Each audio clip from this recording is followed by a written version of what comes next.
A day in my life as a biology student. Okay, let's have a recap.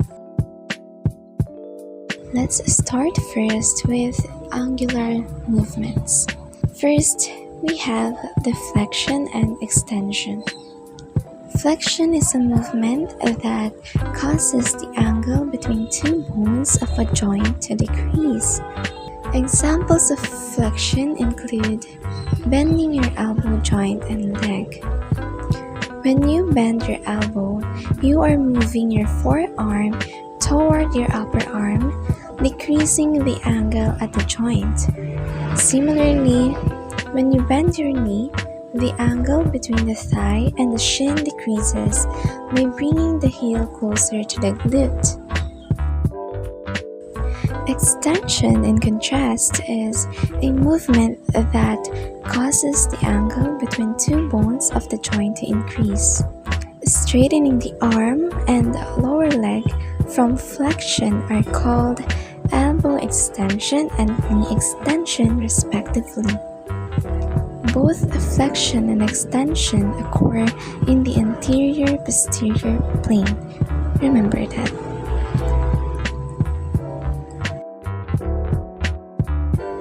Next, we have abduction and adduction.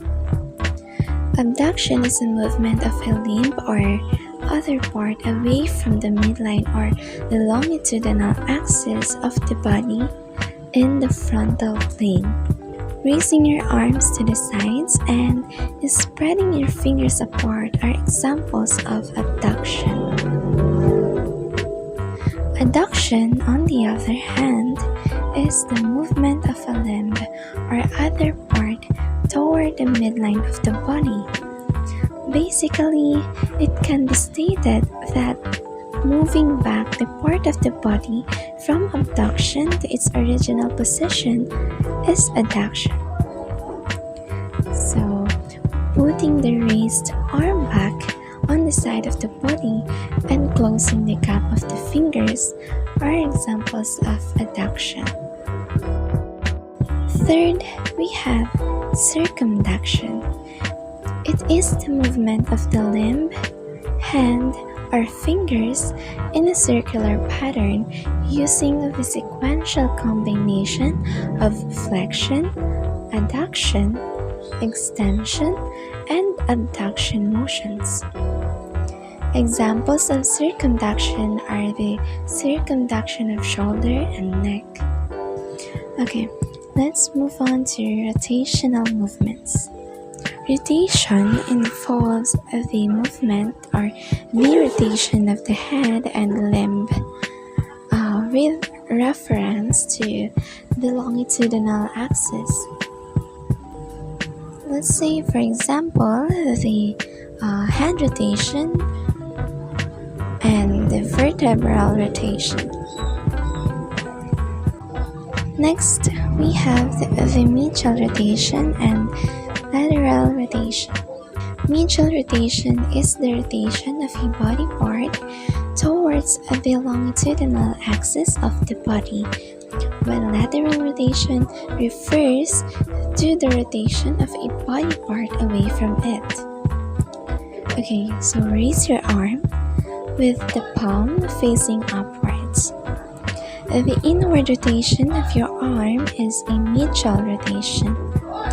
Likewise, rotating the thigh inwards where the foot is observed to turn also inwards is also a medial rotation. In contrast, rotating the arm and the thigh outward are what we call lateral rotations. Let's move on to the special movements. First, we have here the inversion and eversion. So inversion is the turning of the sole towards the midline of the body, while eversion is the opposite. Twisting the foot, which turns the sole inward, elevating the medial edge of the sole, is an example of inversion. It can be also applied to hands.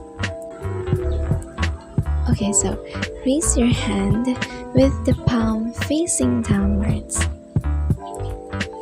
Without changing the position of the palm, twist your hand inwards. So this is an example of inversion. On the other hand, twisting the hand outwards is eversion, same as when you twist the foot, turning the sole outward. Second, we have the dorsiflexion and plantarflexion.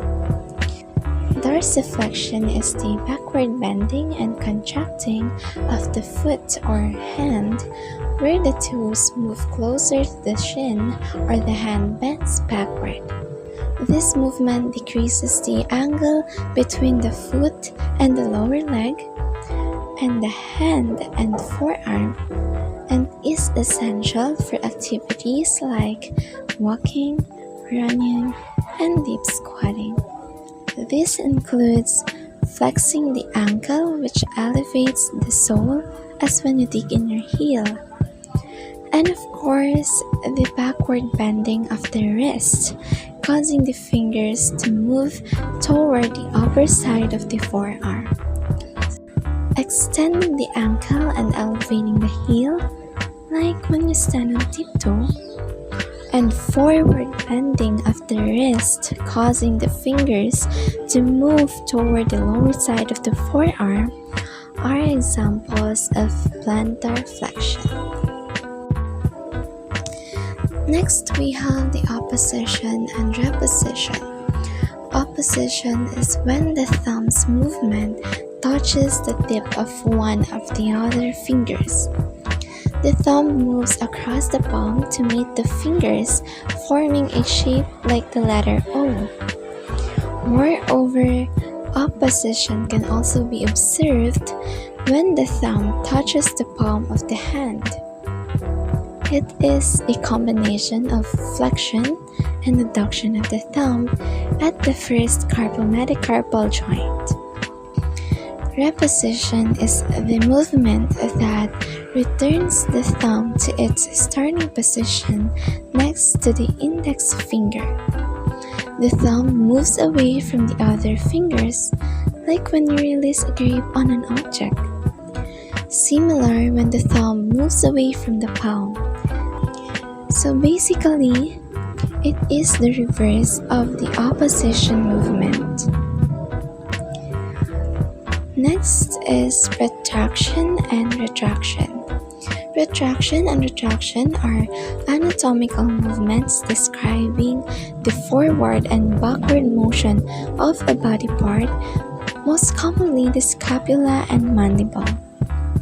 Retraction is the movement of a body part anteriorly, while retraction is the movement posteriorly.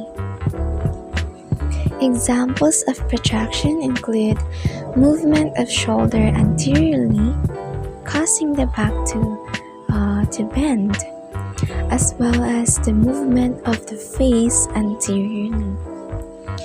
Retraction, on the other hand, is shown by moving the shoulder posteriorly, as well as moving the face posteriorly, creating a double chin. Next, we have elevation and depression.